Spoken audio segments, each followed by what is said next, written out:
So picture this. It's your senior year of high school. It's homecoming week. At my high school right now, we're doing our homecoming week in like the next, I think, 2 weeks. But there's one problem. We have no assembly. We have like no spirit activities going on. And there's a dance in the future. We have like a dance that might happen. But, It'll have to be outside. so how does that leave you feeling? I just like, it's kind of hard to imagine things going back to normal when they're not.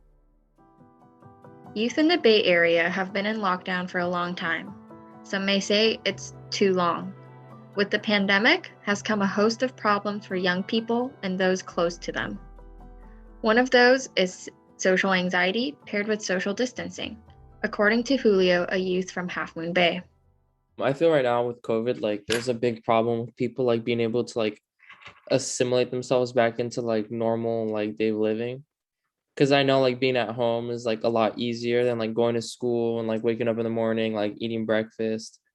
And then like a lot of times like I see people like in the middle of class just like freaking out like over the littlest things.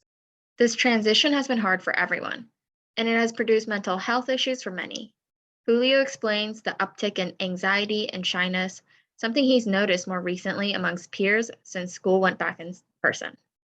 Freya, another youth from Menlo Park, believes it's affected students in more than one way. I know a lot of people in my school are like still a bit struggling to go from Zoom school and like hybrid to completely in person again, and all the logistics, but also all the academics of that, like remembering how to be a good student. And I think a lot of people are stressing out about that. But she hasn't just seen these problems, she's experienced them.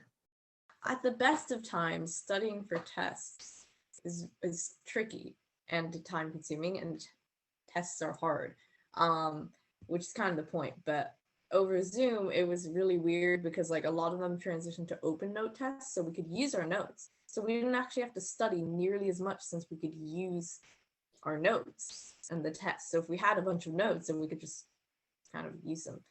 So now we have to get used to not having notes anymore and like relearning how to study. And the whole point of high school is kind of to learn how to study to begin with. But being a young person isn't just about worrying for yourself. Young folks often live with family, and with living with family on a closer level for the last year, it's easier to see problems adults are faced with. Alice, a youth from Daly City, explains what she's seen.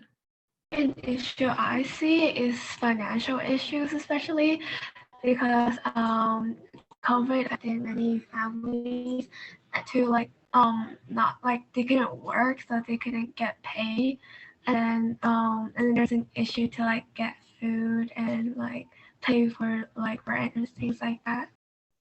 According to the Bureau of Labor Statistics, in February 2020, before the pandemic set in full force, the unemployment rate was at 3.5%.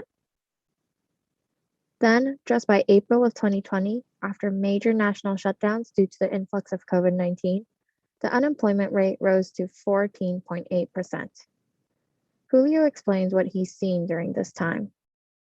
I know in my community, my school, a lot of students have actually like moved because they're like unable to live here. Like I've had friends that have like moved to like the Central Valley, some to Oregon.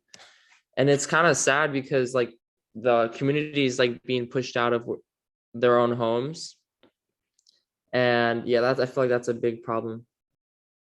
This problem of money has existed in homes and the heart of the city's culture, small businesses. Nancy, a youth from Half Moon Bay, explains.